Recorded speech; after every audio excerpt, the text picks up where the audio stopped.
is, have you heard of what they call the Matrix reincarnation soul trap? Yes, yes, I actually have. Let me plug a few channels which have been doing excellent work on this subject. Forever Conscious Research channel, um, the Overwatch channel, and Wayne Bush at trickedbythelight.com. Not sure if he has a channel or not.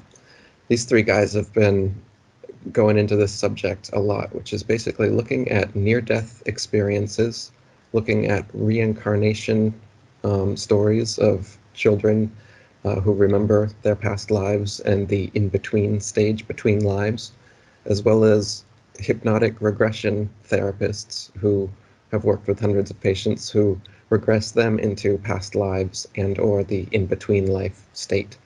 So they're getting also psychedelic research, people doing DMT and ayahuasca and other psychedelics and accessing the dimension, the spirit world, the dimension between life and death, so to speak. So taking all of these areas of research that are regarding the in-between life state, also looking at things like the Egyptian and Tibetan books of the dead, which are about that they're books that the relatives of the recently deceased would read to the corpse to help them on their transition into the next life or into whatever happens next. Don't the And Tibetans so, have a very interesting sort of similar post-death practice there as well? yeah. The ancient world seemed to have quite a unified um, stance on this, but it's Yeah, been Native broken up. Americans And as well. right, and the stance that has been since kind of wiped from the slate, unless you do this kind of Gnostic research to piece it all together, is basically that perhaps this world isn't 100% perfect in the sense of how all religions praise the creator as being wholly benevolent and good. And but what I see is a world of disease, aging, torture, death, natural disasters, psychopaths, parasites, um, you know, carnivores. Uh, there's so many things that happen in this world that if I was the creator, I wouldn't put them in the world, especially if I wanted to create a perfect world. Why does a perfect world need natural disasters and Yeah. animals that eat other animals to survive, or even to eat anything to survive? Why can't we remember our past lives or remember the in-between life state? Why is there this memory wipe associated with this world? Why do parasites and psychopaths exist? These are like psychopaths have like different brain waves from other people and they can't Yeah, they're feel spiritually empathy. different. Yeah. They're Yeah, spiritually they're different people. psychoactively or whatever you want to say, psychologically, quote unquote. We're talking in the more like suke, Greco sort of concept of psychology or the soul, because I mean, psychology is literally the study of the soul. They've just convinced the average simpleton in the street that psychology it's the study of your brain, because these people seem to think that all emotion, all rationale, all spiritual emotions, feelings, experiences, all of this is just chemicals firing in your brain, like little bits of electrical current firing with certain little bits of chemicals. And that's what your memory is. That's what that experience was. That's what your honor is. That's what your love is. That's what your patience is. All of these are just little chemical like differences and whatnot tweaking in your brain. It's very interesting to see how much, speaking of ancient Greeks, the religion of the ancient Greeks is one of the few things that would contradict what you were just talking about there, of the idea of the creator gods or gods being perfect in that sense. Greeks are one of the only groups of people that I can think of that their religious pantheon is actually very, very mortal in that sense, in terms of imperfections, to the point of like gross fucking just ridiculous perversion and twistedness, dementedness. But I think that's honestly a far better representation of the sort of consciousness that would create this experience than than what one might seem. I mean, you've created a book. You've written fiction as well as actual nonfiction books. I mean, technically, Asbestos Head is very much so much more of like an allegorical work than necessarily true fiction. But still, I myself, having written a book there and having come up with entire fictional storylines and all this sort of stuff, there's conflict in there. There's struggle in there. There's things that aren't necessarily good, right? But there has to be that bad for the good to overcome in order to make a good story. So I would say in that sense, it could make sense of why we collectively would have something like all of this negativity. It's just, it feels like something people could give into. As whether or not that's the case, or that's actual like energy vampires psychologically that have been parasitically feeding off of us this entire time through our negative emotion, through our suffering, through our obsession, then I could see it, honestly. With the way that the people that run this system act, it definitely feels like that's a serious possibility. That is what they use, it seems, to get us to consent to coming back to this world and this system over and over again, is this idea of karma, or the idea that we can do better and that this is a school and negativity exists because we need to learn from it. And there's some ultimate mission somewhere that ultimately we're able to graduate from, and then that's worth all this torture and death and disease and dying and natural disasters and psychopaths and memory wipes and parasites and having to consume beings to stay alive and all of this stuff that doesn't have to exist in our reality, but it does. We could, we, instead of our bodies beginning the way they do and slowly aging and succumbing to disease and torture and dying, we could live in a world in which you slowly, your body becomes more and more like immortal, like Wolverine. What does he have? Not titanium, but adamantium. Adamantium. Adamantium. We could have some sort of or gold, or whatever the strongest Or be stuff. entirely spiritual beings that don't need a corporeal physical form and can exist entirely in that sense. Dude, no, I totally get you on that one. There's so Well, many potentials and possibilities and ideas. I mean, the human imagination is nigh endless, if not actually endless. It's something that I feel like collectively we could come up with so much more interesting, so much better, so many better stories and than so what we are experiencing now. exactly. So why do we always come back here? Is this the only dimension in existence? Is this the only world there is to incarnate into? The only place souls can possibly go? Is this morally questionable place that has all these negative aspects that I'm saying? Like there's nowhere in the multiverse that souls can go for actual peace. There's nowhere we can go where there's highly evolved soul, like no psychopaths, and just a bunch of like really empathetic, nice people that want to have a good time with their lives. Like that doesn't exist anywhere in the multiverse that we can go. Like I don't believe that. I feel like we have been tricked, just like trickedbythelight.com or some of these channels I recommended are talking about, that we're being tricked to come back in here, and we keep consenting to it because a memory wipe is part of this process, this reincarnation process. And a few people have little glimpses where they are able to see the in-between life state or their past life, and Have you they ever had any experience like that? Sorry to interrupt. I'm just curious on that one. I wish. No, Yep, I mean, same. I've I I've haven't had at all either. I have had a dream in which it was very real, more like than a normal dream, in which I felt like I was observing this plane from on high and about to incarnate. And like there was a bunch of other souls around me, and they were really excited about and concerned about the fact that I was going to incarnate here. Like it was a really dangerous thing for my soul to do. But in the dream, I was all like I was not concerned about it at all because I knew that this world was fake anyway, and that I'd eventually return back to them anyway. And it just felt like really Yeah.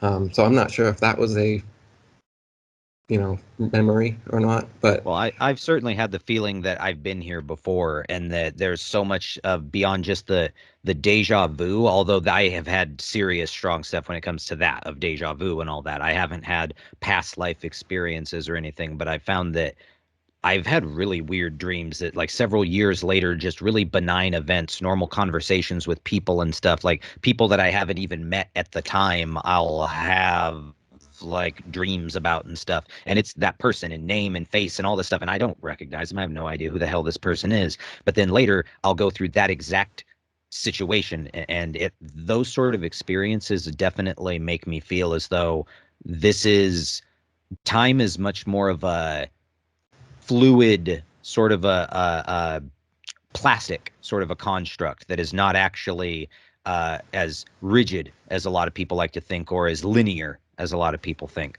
because there's something about this existence that our spiritual being, our core, pre and post exists, or like is right, beyond in some way. And I absolutely. really wonder if that's not something to do with our ability to share with one another, because I this feeling of, again, through the music stuff, through the activism and everything, it feels like you're doing what you're supposed to be doing, because not just because it's the right thing to do, but because there's something inside you that drives you to continue doing this. And I struggle to try and understand fully what that is. I'm sure you do. I'm sure anybody that's listening here struggles, especially during times like these, where having the alternate point of view can now land you the title of a terrorist, demon, thought criminal, monster, heretic, right? Where they're trying to goddamn imprison your ass over some words on the internet. But So let me it's a read strange existence. Yeah. this little summary I wrote. What if we are all actually infinitely powerful, unique, sovereign creators ourselves, with the ability to create whatever world, heaven, or afterlife we wish on our own? But instead of creating and living in our own worlds, we're being tricked into reincarnating into someone else's creation here. A creation filled with pain, suffering, torture, death, natural disasters, disease, predators, psychopaths, parasites, no memory of previous lives, and many other things that I personally would never choose to have in my created world. I wonder if the returning to oneness Brahma concept could be a deception used by the creators of this realm to get us to give up our individuality and submit to going back into the light of oneness soup with all the other recycled souls. Have you seen the movie Soul? It's a Disney movie. Uh, no, oh yeah, yeah, it's a newer movie. I've seen the ads for it, but I haven't watched it yet. It it is kind of a truth bomb in this area, in that it gives a nice way of looking at what potentially could be happening in the in-between life state, and how we very well may be being tricked into going into the light, rather than maintaining our sovereignty and not consenting to any of these afterlife beings and their mandates that they make of us. And this is the area of research that these people I recommended have been going into, where they're researching near-death experiencers and psychedelic researchers and hypnotic regression therapists, etc., and seeing all the commonalities between their experiences. And what seems to be happening is that when you first die, your consciousness becomes expansive. You think something, someplace, you are there instantly. So Yeah. that means you have teleportation. That means, like you said, we don't need to have a physical body, but we still have sense experience. They can still think and see and hear things, but it's expanded. They say their consciousness is expanded, and they travel at the speed of thought. And so this is just happening as they've died, and they're just recalibrating and understanding their new abilities as a sovereign soul. And what happens every time? A deceased relative, or a spirit guide, or an angel, or Jesus Christ, or Buddha, or Muhammad, or whoever it is that would speak to you personally and make you want to believe them. Could even be a long lost pet. But yeah, the most Well, dangerous poison is the one that baits you to eat it, man. right. And so what these near-death experiences will experience is these beings, these whatever type of being that would have the most influence on them appears. A 15-foot Jesus appears to a Christian, and then starts showing them a life review of their entire life, picking specific areas, usually that have to do with fear, guilt, or shame, and then showing you like, hey, see, remember this time? And then you'll see the entire experience and feel it from everyone's perspective, including your own and whoever was influenced by you. And so it's like you're getting inundated with the karma, the results of whatever you did in this fucked up reality. You know, that's the other thing. So, like I said, this reality is pretty gray. It's not black or Yeah, white. yeah. And so, if we lived in a white reality, karma would be a pretty easy thing to do. But if you lived in a gray or black reality, suddenly karma is more of a obstacle than Yeah, a almost like help. a weight wrapped around your neck. Exactly. And that's what happens in these transitional spaces with these beings of light that come and show you your life review. They're always pointing out these areas where you didn't do the best, and then giving you the opportunity to reincarnate in a new life. And this time, this guy, he'll be your son instead of your father, or he'll be your friend instead of your enemy. And you can right all the wrongs that you made in this life. And ultimately, it's always getting you to consent to going back into the light and then getting reincarnated into a new body. But what always goes along with that is the memory wipe. And this is Yeah. so contrary to what they're saying, because they say that, oh, life is a school, oh, it's all about karma, oh, this world, all the negative stuff Yeah. is so you can learn But and how, grow if you from can't it. remember it, How then can how you can you grow learn? if you can't Yeah. remember it? Exactly. Yeah. So it's more like they are harnessing some type of energy that, or our souls, our consciousness, they want us here, and they're tricking us to coming back here over and over again, when in reality, once we leave this body, we become way Are more free. powerful. Yeah, potentially we are, completely To quote a powerful. movie made by a very interesting member of a certain tribe there, strike me down and I'll become more powerful than you could ever imagine. Interesting. Yeah, I I didn't think think of you know that what I'm quote talking in this about. context, but Yeah, yes, exactly. We pretty all do heavy, huh? that. When we become strucken down, we become infinitely more powerful than we are in this reality, in these bodies. And instantly, some agents from the Matrix always come in whatever form will be most influential to us to get us to feel guilty about this or that thing that happened in this life, so that we'll consent to coming right back here once again. But I mean, why? Well, can, give me a second. Can I get my, you know, let me figure out this whole afterlife soul without a body floating around moving at the speed of thought thing? Can I? And this is Yeah, what and why would they rush you? Why would anyone want to rush you? exactly. Why would any entity but you trying to push you to go as quick as possible when time is nothing to you? It's immaterial, right? It's non-existent essentially. It's something that you can like reach into like it's a pool of water or something, yet you can remain completely out of. Why would you need to? It's time is imperative. Come on, act, act, act, act. The system that we live in very much so seems to bear all these same hallmarks, does it not? Exactly. Right. It seems like these governments, this new world order, these secret societies, and this system of evil that operates in the physical world in this dimension, there may be an element of that in the other dimension that keeps us coming back here. People in most of the world's major religions now have this idea that whatever created this realm is 100% benevolent and good, and you should want nothing more than to reincarnate here. But what if there's better places? What if you can create your own better place and have other people come? What if there's all this all these other souls in a sovereign area of the afterlife realm who are able to co-create and bleep in and out of each other's co-created worlds? And this one is more like a prison where we cannot leave it until we die. And it seems that way, like the way dreams work and the way sleep works is like, why do we have to sleep so often? What is dreams? What is it? Or out of body experiences and all this stuff? It's like we our real being is intangible.